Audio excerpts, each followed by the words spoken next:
Hi guys, I'm Hus with WTI and I love having smooth skin and very shiny skin, especially when I just shaved out of the shower. That's why this Johnson's baby oil is something that I've always used and something I always make sure to have.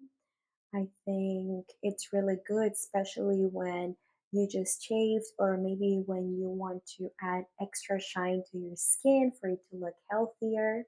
Look at how smooth and shiny my legs look after I applied Jensen's Baby. This was right after shaving when my skin looks really dry because of the razor, but this does the job and I love how my legs feel after this oil. I also like applying it on my arms or any other part of my body.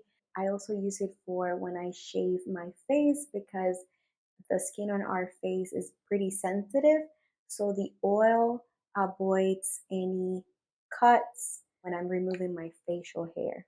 So this is definitely one of the most important things that I have in my bathroom. I'm almost running out of it, but I already have another bottle because it's something I really can't live without. And that's just my point of view.